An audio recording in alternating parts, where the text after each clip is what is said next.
From The Australian, here's what's on the front. I'm Kristen Amiot. It's Monday, April 7, 2025. Labor has edged further ahead of the opposition after the first official week of the election campaign. New data from Newspoll has Labor leading the coalition 52 to 48% on a two-party preferred basis, the same margin that saw them win government in 2022. Law students at the University of Queensland were on the receiving end of a fiery tirade by lecturer Danny Linder last year, after some left a lesson focused on Indigenous legal history. I remember the faces that got up and walked out. You're not going to get hired and you're not going to last if this is the type of behaviour that you're engaging with. You can read that exclusive story right now at theaustralian.com.au. A Teal Independent and a One Nation candidate walk into a church. It's not a riddle, it's the very real interaction between Victorian contenders Ben Smith and Mike Brown. And it was captured on camera. Everyone's got questions about what went down at the secret meeting, but both are keeping mum. That's today's episode.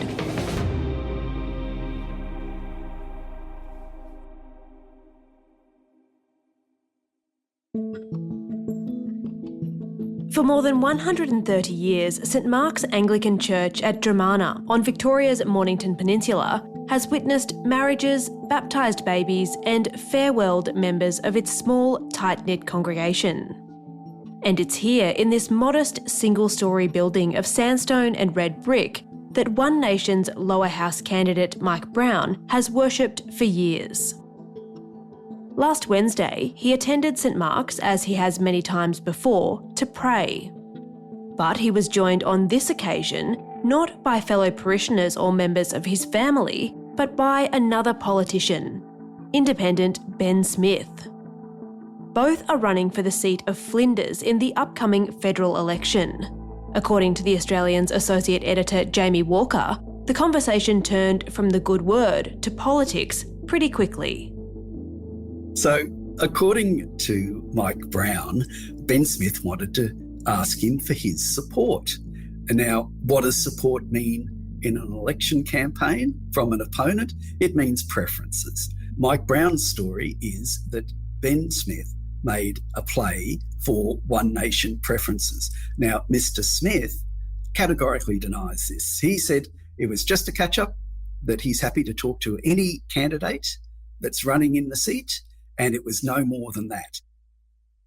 Ben Smith is himself a man of faith. He's the CEO of the Mornington Community Support Centre, an ordained minister, and the reigning Victorian Father of the Year, an honour bestowed upon him for his volunteer efforts and community work. In December, Smith formally announced his intention to run for Parliament at next month's federal election. He's backed by Climate 200, the political funding behemoth that saw 7 so-called Teals, mostly independents, elected to the crossbench in 2022. And he's hoping to be the first male Teal candidate elected when voters go to the polls in May. I've seen firsthand the challenges we're facing: lack of housing, rising costs of living, poor access to healthcare and infrastructure. I'm not here for party politics. I'm here for you. Ben Smith is running against Mike Brown in Flinders, which is held by Liberal Zoe McKenzie. Look, the Flinders electorate is fascinating. It's a real jewel in the Liberal crown. She's got a reasonably sound margin of 6.2%, but that's not rock solid. That's not dead safe in modern terms, and it is surmountable. And of course, the Teals are having a red hot go at it at this election. So, why turn to Mike Brown?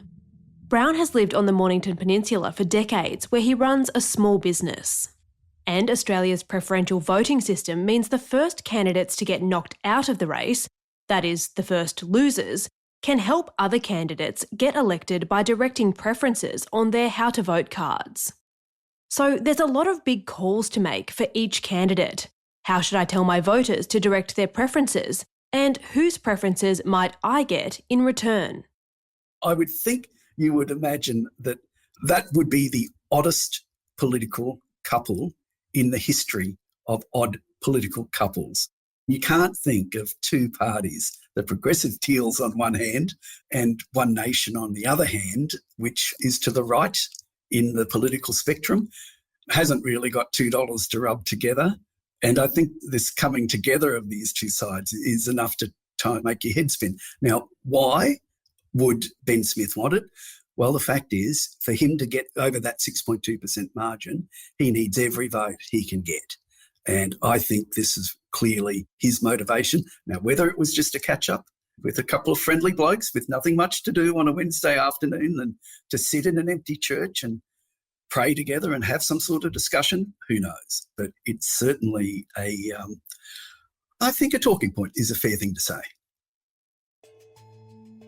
In a video seen by The Australian, Ben Smith was captured walking into St Mark's Anglican Church ahead of that meeting with Mike Brown. The thing is, neither side is copping to it. Mike Brown's story is that he had set up outside a campaign function for Mr Smith last Sunday, March 30, and that as Mr Smith drove away from that function, he, Mr Brown, was sitting there waving the One Nation flag, as you do, but as Mr Smith was leading that function, Brown says that he stopped, wound down his window and said, "Hey, give me your number." And the next day or the day after, sometime after this, he gets a call and Mr Smith is suggesting that they get together. Now, the original plan was they meet at Mr Brown's place, but that kind of fell through when Mr Brown's wife, who's got pneumonia at the moment, said, "I'd really rather not have that here," which is kind of understandable. So Mr Brown then suggested that they meet at his church, St Mark's. They did on Wednesday afternoon. And through some means that we're not quite clear on, this meeting was filmed. So there's all sorts of allegations of setups and who leaked what going on in the background now over this, because, again, for Mr Smith, I think this is quite a considerable embarrassment that he is trying to have a chat to One Nation on any terms, to be perfectly frank. Coming up, what should we expect from the Teals at next month's election?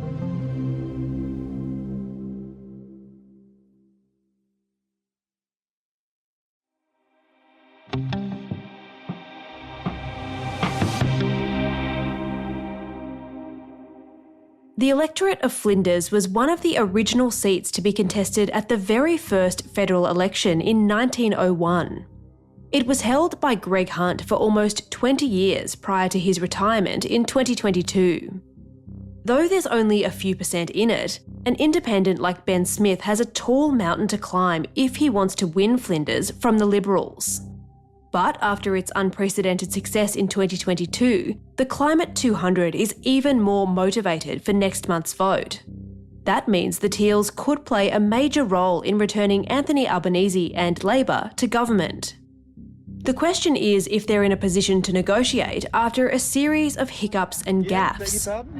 Last month, the husband of Monique Ryan landed the Kooyong MP in hot water after he was filmed stealing the campaign signage of her Liberal competitor. Are you a Monique Ryan supporter, ripping down people's signs, are you?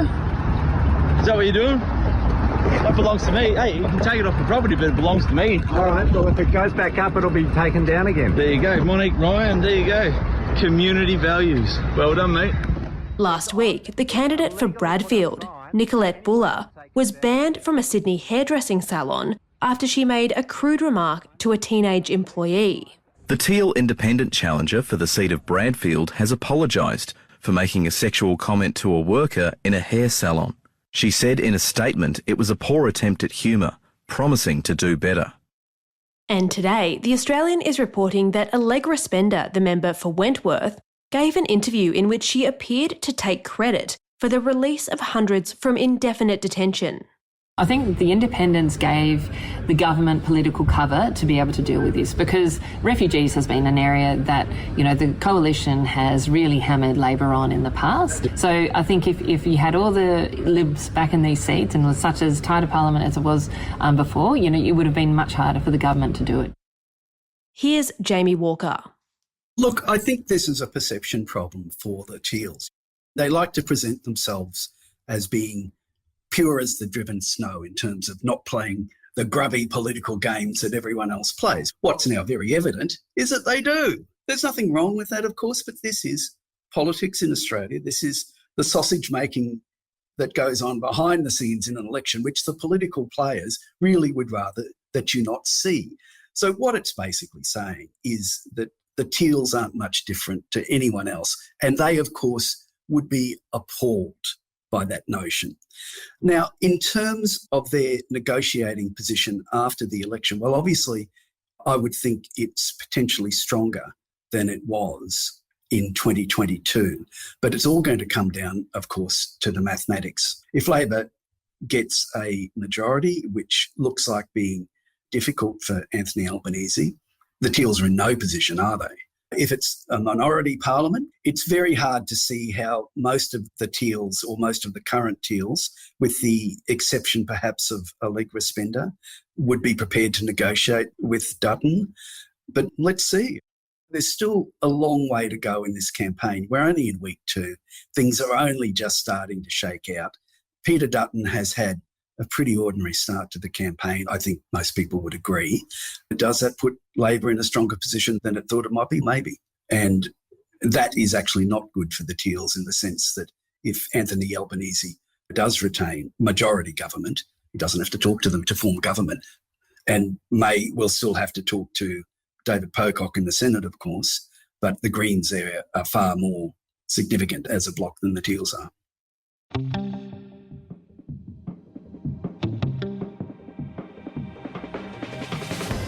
Jamie Walker is an associate editor with The Australian.